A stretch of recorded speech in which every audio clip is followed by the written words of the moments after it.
ku ko fekke war caa def lu baax jamono looy sa gannaaw la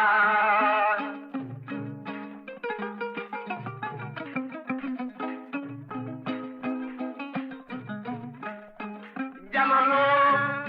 ku ko fekke war caa def lu baax jamono looy sa gannaaw la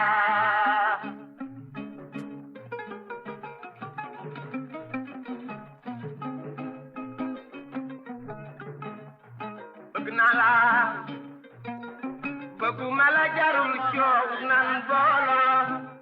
looy sa gannaaw la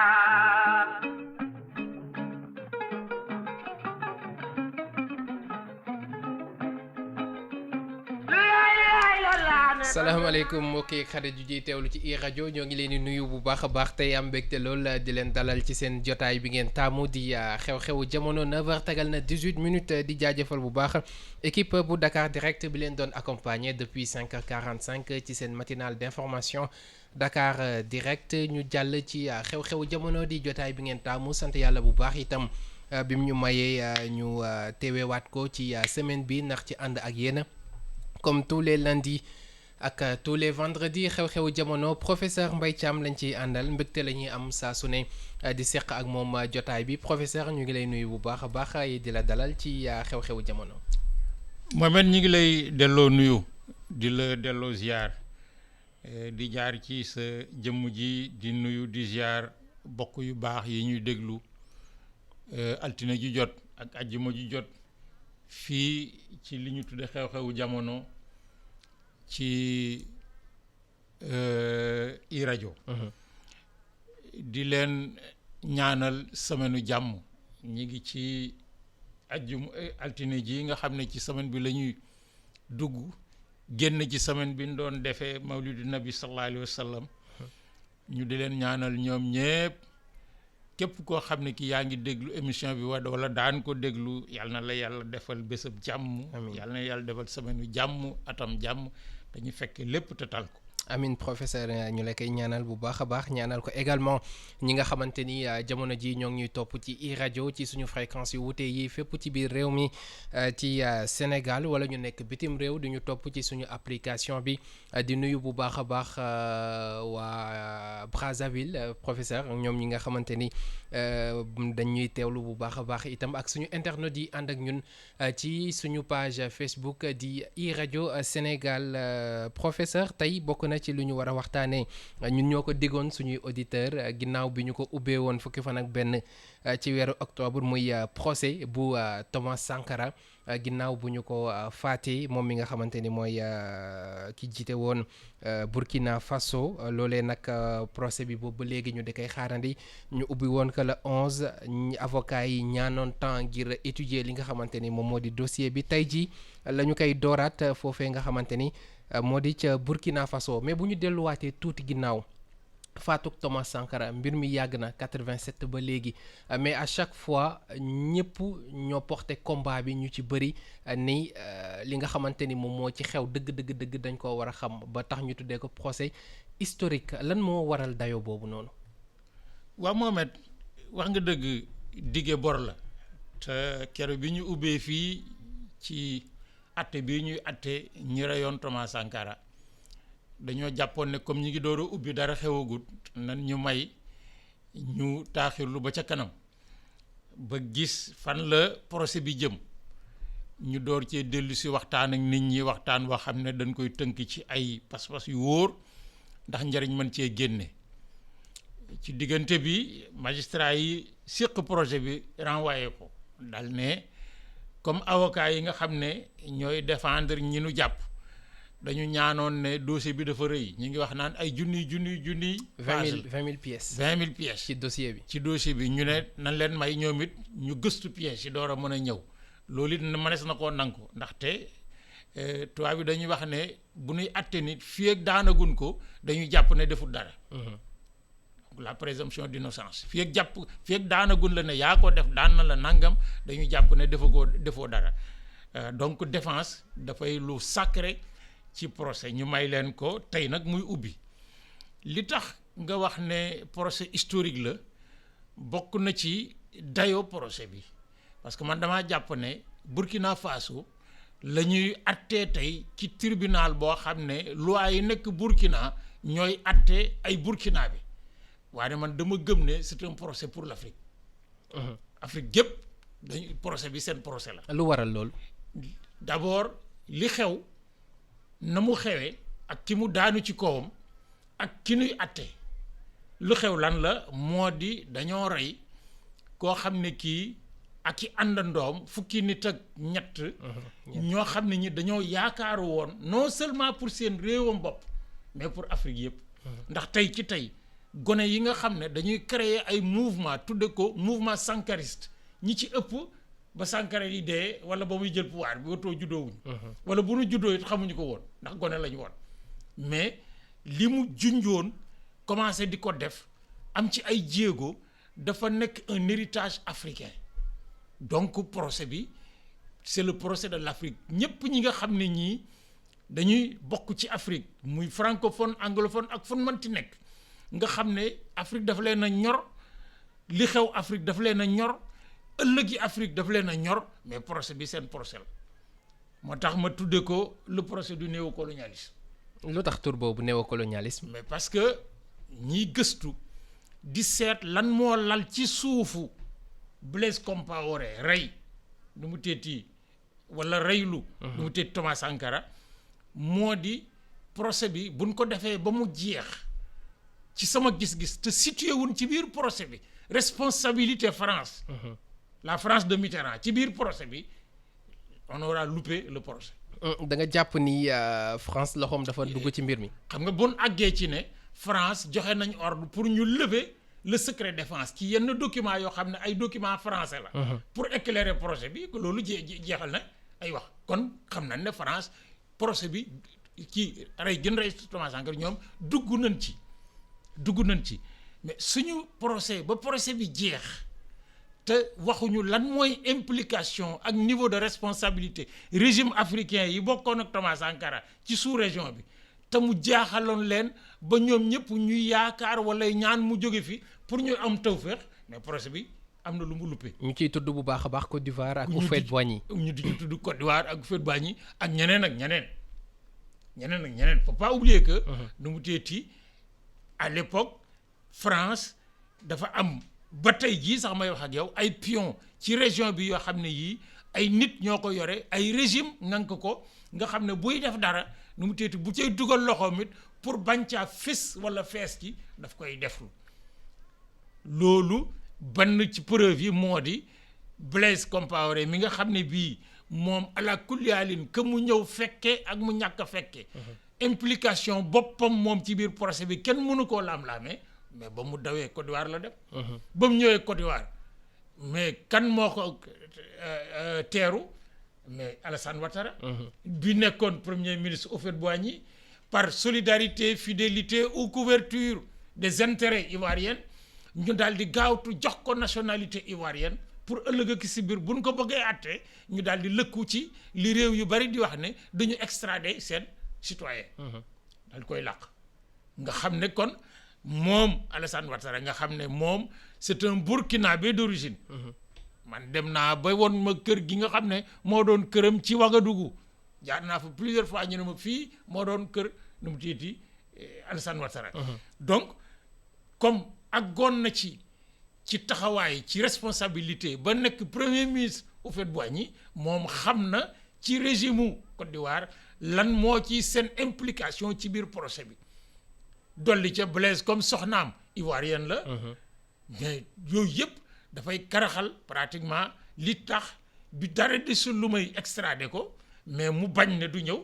te ñoom ñu mënoon koo jàpp jox ko Burkina pour ñu atte ko étant entendu que intérêt politique géopolitique ak intérêt économique yi dox diggante Burkina ak Côte d'Ivoire moo ëpp làq Blaise Compaoré. mais procès bi sànq yaa ngi koy wax bu ñu ko defee ba mu jeex te situé wuñ ci responsabilité France dina am lu ci manqué situé wuñ ci responsabilité yenn dëkk yu nekk sous région yi dinañu luppe benn pàcc ci procès bi mais itam bu ñu ko defee ba mu jeex te teewlu wuñ ci Blaise Compaoré mi nga xamante ne jàpp nañ ni moom moo commandité lii di assassinat bi ak Hyacinthe Kafando bi nga xamante ni moom lañ ne moom moo jiite commando bi faat Thomas Sankara est-ce que itam duñu luppe dara ci procès bi. C'est-à-dire que absence su Blaise ñàkk a teewam ak ñàkk a teewu Hyacinthe Kafando dina lëndëmal lu bari ci procès bi parce que bokk na ci ñi fa nekk kii nga xam ne moo doon commandé unité Diendéré Gilbert Diendéré le général Diendéré nga xam ne moom bras droit wu Thomas Sankara kii la woon Blaise Compaoré li Blaise nekk ci pouvoir bi yëpp. D'ailleurs moom lañ ni moom moo supervisé lii di attaque bi comme unité bi génn dem rey leen mais ci kii am la bokk. moo leen yilifoon donc malgré donc présence am moom bu fekkee ne Blaise teewut mi nga xam ne moo joxe les ordres bu fekkee ne ki nga xam ne moo jiite woon ñi dem tirer ci kaw Thomas ak ñam nekkaloon teewuñu mais évidemment dina am lu manqué parce que ki leen yilifoon ak ñenn ñi fa nekk nga xam ne laal nañ ci mën nañoo wax fi seen niveau de responsabilité yam mais nag Mohamed ki jël paaka bi téye ne damaa bëgg ñu rey diw ak ki mu ko jox ne ko demal rey ko mais buñ fa nekkul nag procès bi fokk mu am loo xam ne dina ci manqué mais nag yu bari mën na cee feeñ aussi. lu ci mel ni. lu ci mel ne ñoom ci seen biir nu mu teeti xam nga ñi fekke woon. ñu rey ko. bi leen di rey am na ci koo xam ne kii mi ngi dund. Harouna waaw mi ngi dund moom fekke na parce que ñi nekkoon ak kii Thomas ci biir kii bi ñu rey leen moom dong ci mucc. moom xàmmee na ñi doon reyante ñi doon tiire ci seen kaw. ñaareel ba ñi leen suuli nga xam ne ay prisonniers la ñu dem jëli ca kaso ba Ouagadougou. ñëw ne leen suul leen. ñu suul leen am na ci ñuy dund man liir naa ci benn témoignage bu kenn ci ñoom def nin leen suulee ak yeneen mais surtout ñi nga xam ne nag ñoo nekkoon dans leur entourage social dans leur entourage professionnel ñi doon liggéeyandoo ak ñoom ñi séq ak ñoom ak bokk ñi séq ak ñoom dama leen te ak ñi nekk ci biir parti bi à l'époque surtout les jeunesses ak ñeneen ñi nga xam ne ñi dañoo amoon des niveaux de responsabilité yoo xam ne képp koo xam ne kii siiwaroon na seen situation boobu xam na ne li daloon pratiquement Mamadou Dia ak Senghor moo leen dal. moo di bés bi yëf yi xewee mais c'était le créneau final mais ay weer ci gannaaw ay fan ci gannaaw mais werante ci seen biir digg ñàkk déggoo ci seen biir xëccoo ci seen biir mais lu fës la woon. parce que les deux camps étaient là net clair et net bokkatuñu nu ñu gisee la révolution burkinabé bokkatuñu niñ koy doxale ba pare ci biir Burkina ay autorités coutumières notamment ay autorités politiques ay autorités sociales mais di seet fan la ñuy jaar ba faagaagal Thomas Sankara mii nga xam ne intérêt yi amoon ñoom avant Sankara di ñëw mais lu ci bari daf koo roñee jëm bi mu jëm bu àggee seen autorité dina faagaagal yooyu yëpp procès bi war na ko mën a génne. parce que ku nekk man dañoo yàgg am des relations fii ma nekk université ak Burkina mais xam nañ ne par exemple les autorités coutumières xam nga Burkina bokk na ci réew mii ñi wër Afrique de l'Ouest réew mi nga xam ne fa la li ñuy wax chef traditionnel gën a am dayo ba tey. kilifa aada yi dañ fa am doole kilifa aada yi man y a 2 ans bokk naa ci délégation Sirite bi jóge woon fii Sénégal dem di joxi le prix Macky Sall pour la démocratie et la paix au Moronaba bokkoon naa ci. or bi ñu demee di ko def mais soo gisee architecture chefferie traditionnelle au Burkina li taxoon ma bokk ci c'est que man sama thèse de doctorat maa ngi ko def ci la chefferie traditionnelle au Sénégal. waaw dama bëgg si mu leer parce que réew mi loo ne bokk naa ci rek ñu seet ñoo ci bokkee. man sama thèse de doctorat d'histoire maa ngi ko def ci les chefferies au Sénégal au Kajoor et au Jolof. donc looloo taxoon Sirite boole ma ci réflexion yi mais bi ñu demee bokk na ci yu nu gën a yéem. mooy la chefferie dafa nekk encore pouvoir foofa ca Burkina président de la République bu fa nekk dafay séq ak chef traditionnel yi le Moronaba ak yeneen chef yi li président de la République du Sénégal di séq ak responsable des confréries yi ci Sénégal nga xam ne loo yëkkati ñu ne demal Touba wax ko demal Tivaouane wax ko demal Ndiassane demal noonu la chef traditionnel bi or ñooñu Thomas Sankara commencé woon na di wone ne même bu ñu mënee nekk ci réew mi dayo bi ñu leen jox ak avantage yi ñu leen jox mais dañ ko war a wàññi jox leen nag seen dayoo parce que ci société bi lañ bokk ak yeneen ak yeneen l'armée nga xam ne ñoom bi ñuy jël pouvoir bi ay jeunes capitaines lañ woon renversé ay officiers supérieurs yoo xam ne depuis le coup d'état de Sangoulé Lamizana ba ci ñoom mais ñoo yoroon nguur ga ñu daal di jël pouvoir bi teg leen sur la touche ñooñu aussi bokkoon nañ ci ñi nga xam ne Blaise yëgoon na ak ñoom pour ñi nga xam ne dañoo yoroon l'économie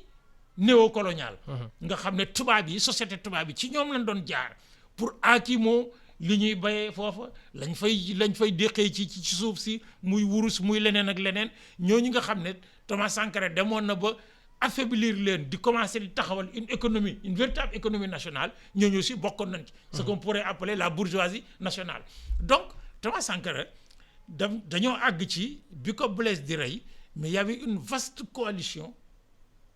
interne ci biir Burkina externe ñu ci bokkut yoo xam ne ñoom ñëpp ku ci nekk bëggoon nga mu jóge fa est-ce que nag jóge gi mënoon naa nekk ñu jàpp ko tëj ko ba ca kanam ñu bàyyi ko wala ñu wàcce ko bàyyi ko wala est-ce que il fallait que ñu rey ko man damaa jàpp ne Blaise ak Thomas leen rek leen mënoon a séparer mooy kenn ci ñoom rey moroomam parce que Blaise Compaoré dégg nañ ko ci benn interview boo xamante ni def nañ ko ginnaaw assassinat bi mu ne c'était lui ou nous loolu la wax ba ñenn ñi jàpp sax ne aveu la loolu du dëgg c'était lui ou nous parce que moom wóor na ko ne àddina mënutoon a gudd mën a gàtt ba Thomas Sankara rey ko loolu itam Boukari Kaboré ñu koy wax le lion wax na ko parce que nee na moom ci boppam dem na ci Thomas Sankara ne que nañu faagaagal Blaise balaa mu lay def dara mais Thomas ne bu ko kenn laal parce que sama xarit la mais moo tax ma tuddee la deuxième fois le procès des relations sociales en politique xóotalal ci loolu professeur procès boo xam ne bii suñ ko lëñbëtee ni ñu ko war a lëñbëtee dina war won nit ñi ndax ay nit mën nañoo séq sutura séq teraanga séq ay valeur ci biir politique maanaam jàngat yi daf ci war a bëri kon jàngat yu bëri le procès de l'éthique en politique procès bi buñ ko seet jaaree fi ñu ko war a jaaree war na mën a jàngal nit ñi koy déglu tey ak ëllëg lan mooy place éthique lan mooy place morale ci biir politique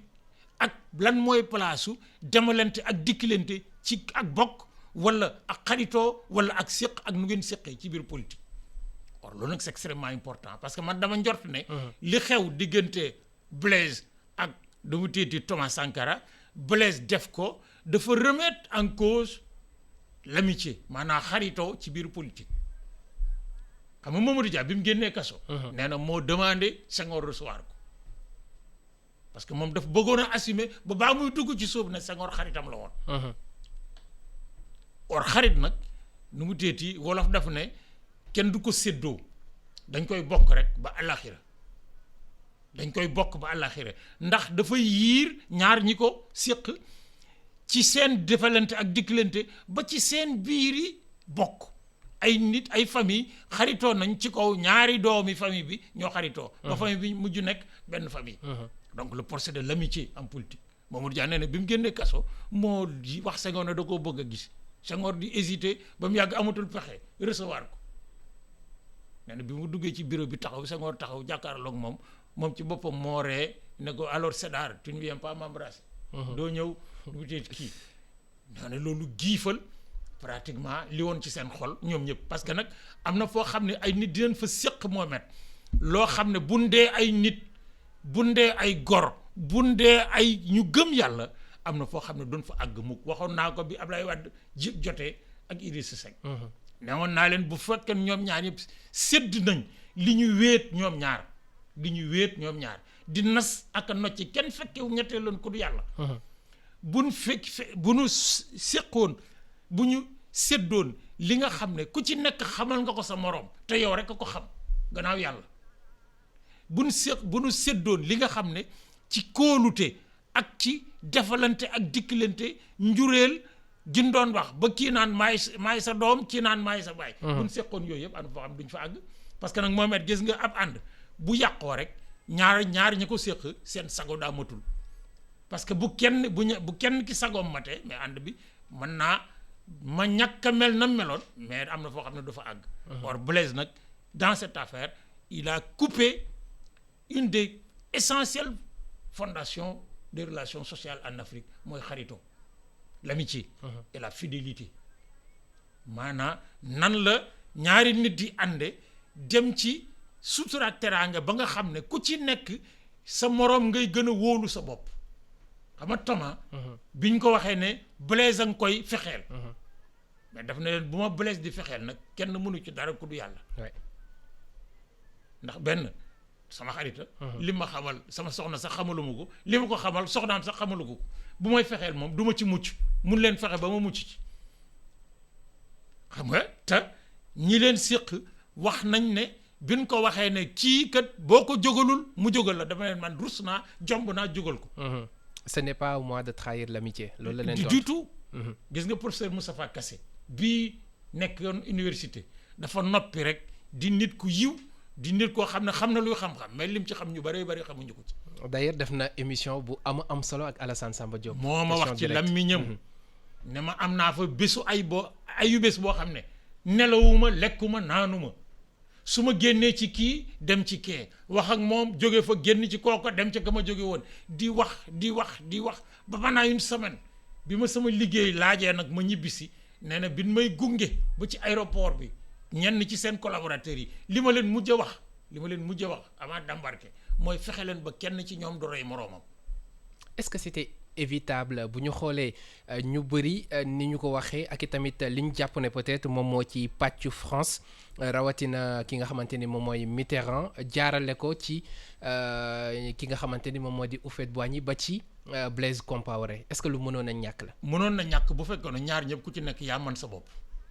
Thomas dafa mënoon boppam Sankara Blaise moomut boppam dañ koo jéngoon ñi ko jéngoon ñoo ko ëpp doole. ndax dañ ko doon jox ndigal mu di ko exécuter Blaise li mu def dañ ko koo defloo non pas pour ses intérêts évidemment moo ci tirer profit mais ñi ko defloo ñoo ko ëppoon doole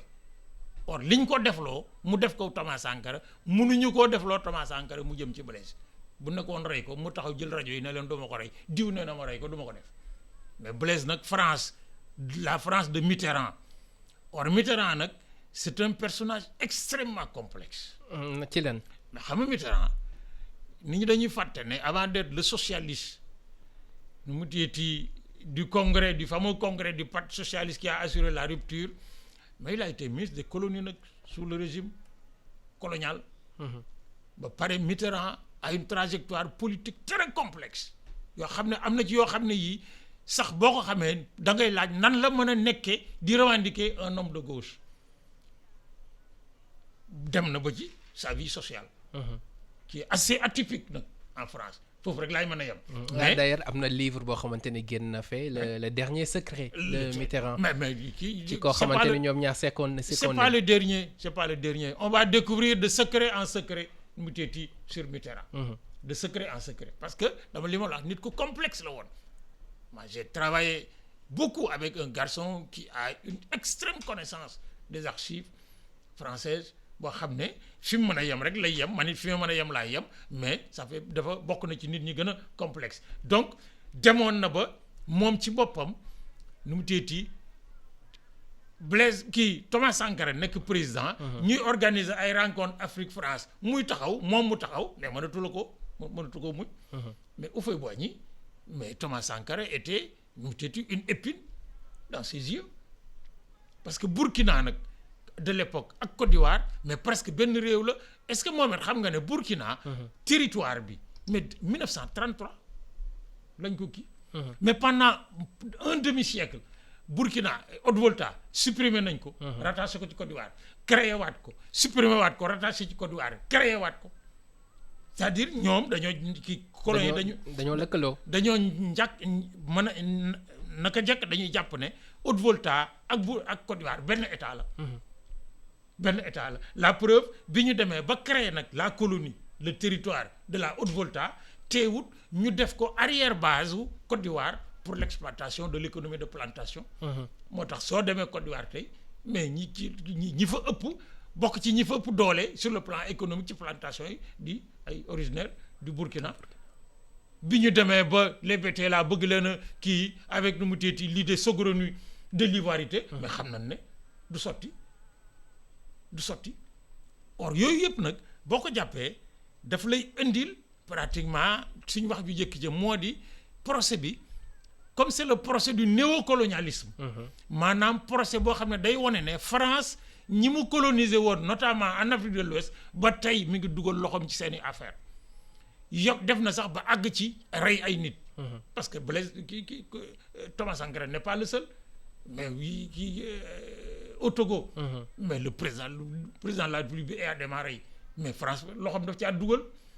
ak yeneen. or yooyu yëpp nag nga gis aussi ne France buy bëgg a def yu demee noonu ci biir Afrique dafay seet ay complicité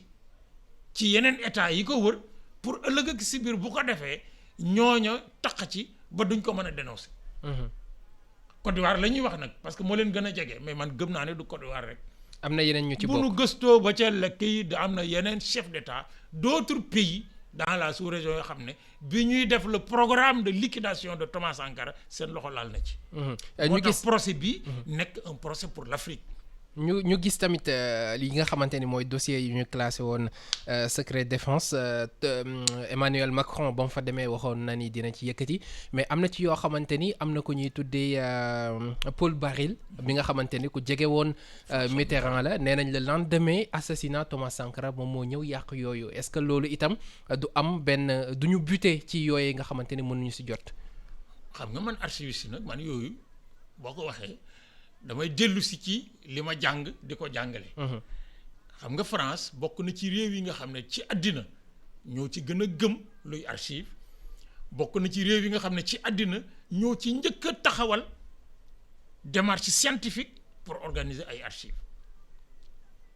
ba tax na France gis nga li ñu tuddee législation archivistique maanaam loi yi ñuy taxawal pour seet lan mooy archive boobu archive amee nan lañ koy jëfandikoo ak lan lañ ci maye ak luñ ci mayewut li ci ëpp France ko influencé bañ taxawal ko. ci la ñu taxawal ne ñoom dans les législations du monde entier presque à l'exception rare de quelques pays mais archive lu ñu war a mën a jëfandikoo la mais am na archive yoo xam ne kenn mënu koo jëfandikoo sauf buñ la ci joxe autorisation. dañ koy nettoyer soo demee tey France ñi on est 2021. il y a des archives de la deuxième guerre mondiale yoo xam ne ba fi may wax ak yow benn chercheur mënu caa accéder. benn chercheur français ou pas wala boog bala nga caa accéder dañ lay teg ay conditions yoo xam ne boo ca demee aussi du sotti ba tax na Macron fii mu toll tey ci Afrique naan woy dañuy delloo ay biens mutualité culturel dañuy delloo ay archives dañuy delloo ay lii. yooyu stratégie la boo xam ne bii daf leen di may ñu won les jeunesses africaines yi nga xam ne ñoom ñi ngi xeex. ngir jële fi France wala boog génne loxo France ci suñuy affaire bopp parce que jële fi France moom mënut a nekk moi quand j'entends les jeunes parler de France dégagée ak yooyu je leur reconnais le droit kii mais loolu c'est pas le débat mooy suñu yëfi bopp buñ koy def yoonu France nekk ci ñu def ko ni ñu ko bëggee ak ni muy suñu intérêt mais nag su fekkee ne suñu njariñ dafa taseeg France ci lenn li mais duñ ko séq ak France loolu yëfi du yëfu nit ku mënuñu leen exclure complètement mais mënuñu exclure kenn parce que li France bëgg ci Sénégal moom la chinois yi bëgg moom la japonais yi bëgg moom la indien yi bëgg ñi fi nekk benn dong la. kon la seen président ba waxoon intérêt yi kese la. mais De Gaulle wax na ko la France n'a pas d'amitié elle n'a que des intérêts. mais c'est pas que la France c'est tous les pays le Sénégal n'a pas d'amitié le Sénégal n'a que des intérêts gis nga bii fii yëf yi amee fii Gabon astafurlah Gambie. Macky Sall yéen ne armée bi. mais daf doon kii intérêt Sénégal la doon kii. bu fekkee ne booba nag ñi doon wax naan wooy la Gambie est un pays indépendant nangam waxi bol la puy de la Sénégal bu Gambie nekkee ci biiram ab président nekk fa bëggul Sénégal di ko bund xatal mais bu dara xewee loo xam ne mën na ko faa jëlee Sénégal da ciy dugal loxoom c'est ça les relations internationales moo ñu dala Guinée Conakry gi xam Alpha Condé nu mu tëdd bi ñu fi jógee mais duñu tàcc duñu fecc nag waa ne Macky Sall est le premier satisfait mais de ce que mu tiit jóge fi man mi ci bokkul sama yoon nekku ci fii laa toog ne il est de l'intérêt du Sénégal que Alpha Condé jóge fa benn il est de l'intérêt du Sénégal que kee fa nekk tey Sénégal fexe ba jubóog moom bañ a bokk ci ñi nekk à 2000 kilomètres séqu ñoo moom dara naan nañ ko nii nañ ko naa parce que bu méttee nag ñun ñii ñoo koy yëg ñoom duñ ko yëg beneen point bu am solo ci procès Thomas Sankara bi mooy pétition bi nga xamante ni ay chercheurs def nañ ko ñoom di sàkku ñu filmer wala ñu am audio lépp li nga xamante ni moom mooy tukkee ci procès bi au nom de l'histoire gis nga li tax mooy dëggal loolu moo di xam nga procès bi wax nañ ne 20 000 pièces d'archives la buñ commencé procès bi greffier yi dañuy bind in extenso li ñëpp di wax ci biir kii nga xam ne donc day yokk ci procès bi yeneen kii bu ñu paree loolu lépp nekk les archives du procès mais soo demee Burkina man bokk naa ci ñi nga xam ne consulté nañ leen bi ñuy valider le projet de loi d'archives au Burkina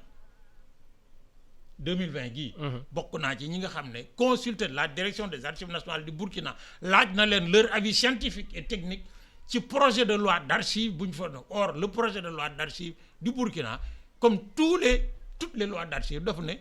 les archives sont l'ensemble des documents quelle que soit leur date leur forme et leur support matériel élaborés ou reçus dans le cadre des activités publiques et conservés à des fins administratives ou de recherche. boo ñu ko tekkilee mooy lan. mooy archive du kayit rek yem ca. archive kayit la photo la film la bande sonore la lépp loo xam ne lii war nañ ko mën a dajale ba bés bu ñuy seet lan mooy dëgg ñu gis dëgg gi ci liñ bind gis ko ci liñ photo gis ko ci liñ filmé gis ko ci liñ enregistré fii ñu nekk tey muy iRadio lii ñuy def nii émission bi bu ñu paree archive la ku ko effacé journaliste bu ko effacé place ba mu nekkoon pour def fa leneen tu es en porte-à-faux avec la loi d'archives du Sénégal amoo ci droit bu ñu ko yëgee mën nañ laa yóbbu tribunal jàpp la fii ñu nekk tey kayit yi ñuy bind correspondance ay programme ay projet yi kër gi defar ay archive la mais bu ñu toogee maag yow di defar émission bi gone gi taxaw fii photo ñu pour def ko ci émission bi photo boobu moo la même valeur que document bi ñuy bind que enregistrement bi ñu def kor donc comme c'est un procès symbolique te du procès Burkina damaa wax ne c'est un procès pour l'Afrique mais man damaa gëm ne dayo gi mu toll waroon na mën a may tribunal bi ñu filmer ko intégralement buñ ko filmer bu ñu paree de même que document yee procès bi génne ak film yi ak photo yi ñu def ci biir procès bi ñu boole yëpp verser ko aux archives nationales du Burkina ñu garder ko Blaise Compaoré ku xamoon archive la bokk na ci rares pays de la sous-région fii may wax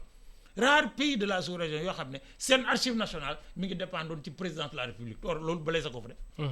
gis nga bi Blaise toogee moo jël archive nationale bokkoon ministère de la culture mu nangu ko yóbbu ko présidence de la République man dem naa fa plusieurs fois dimbale naa leen ci lu bëree bëri dans la conception et la mise en œuvre de leur programme au point que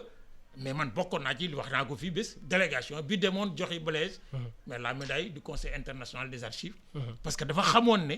li mu def mënu koo effacer ba dara benn preuve du ci des loolu kenn mënu ko gis nga boo xamee archive mais da ngay xam ne amul kenn ku mën a def yenn tojaange yi d'une certaine ampleur jaar ci gannaaw nettoyer ko ba mu set loolu mënut a nekk. faaw mu bàyyi ay traces fokk mu bàyyi ay traces yoo xam ne tôt ou tard ëllëg dina feeñ loolu bokkoon na ci tax motivation Blaise jël les archives nationales du Burkina dépendre ko directement au secrétaire général de la présidence de la République. procès bu mel ni du lu bees xëy na dayo bi ak ñi nga xamante ni mooy combat bi ñu ko mënee moom mooy wute ban issue nga ci gis. waaw man de gëm naa ne. bu procès bi demee ni mu war a demee dinañ am suffisamment d'éléments pour daan Blaise Compaoré. Est-ce que buñ ko daanee dina tëdd daan gi wala ñàkk tëdd peu importe mais un ancien président de la République en Afrique ñu def procès boo xam ne bii day ànd ak transparence ànd ak logique ànd ak preuve condamné ko c'est déjà un acquis important pour la jeunesse africaine parce que fii ñu toll Mohamed les jeunes africains yi nga xam ne ñi ngi toll diggante fukki at ak juróom jëm fanweeri at ak juróom nga xam ne Afrique seen ëllëg seen Afrique la mais dañoo bëgg lu leer lu jub lu am yoon loo xam ne lii lépp lu ñuy def muy Sénégal muy feneen muy Burkina muy Côte d'Ivoire mais njëriñal Afrique daf cay nekk et que amul benn dirigeant boo xam ne war ngaa mën a ti nekk en Afrique nag nga xam ne bala ngaa def téléphoné France laaj ndax li may def kii wala France woo la di la defloo wala ñu yónni ci yow di la defloo Paul Baril bi muy ñëw mais Burkina mais c'était pour effacer les traces visibles mais am na ci loo xam ne mënu koo effacer parce que nag ñi fekke woon Mohamed nga xam ne ñi ngi dund sur la base du serment ñu ñëw taxaw devant un tribunal di wax ñu di leen enregistrer li ñuy wax c'est des documents d'archives et loolu buñ ci sukkandikoo c'est des documents d'archives parce que tribunal bi loi moo ko taxawal ñi atte loi moo leen fa teg li ñuy atte loi moo leen ko defloo lañ fay def lu ci juddoo rek mais c'est un document de valeur probatoire gis nga archive dañuy wax ne deux valeurs la am bu njëkk bi mooy une valeur informative maanaam dafay joxe ay renseignements ay xam-xam ci lu xewoon ñu bind ko ñu enregistrer wala ñu wax ko nit ku ko fekkee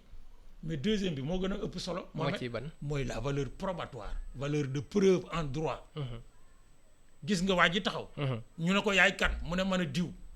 ñu ne ko décliner sa mu décliner ko ñu ne ko yëkkati sa loxo waat mu yëkkati loxoom waat li muy wax mais c'est un document d'archive boo xam ne buñ génnee nag dem gisee ci seen biir ñoom ñu doon atte di décider am na ca lu ñu mën a jël dans leur intime conviction ak lu ñu mënta jël mais li waa ji wax ñoom pour les archivistes et pour le tribunal c'est un document d'archive moo tax fii ci gis nga Burkina ñoo njëkk a taxawal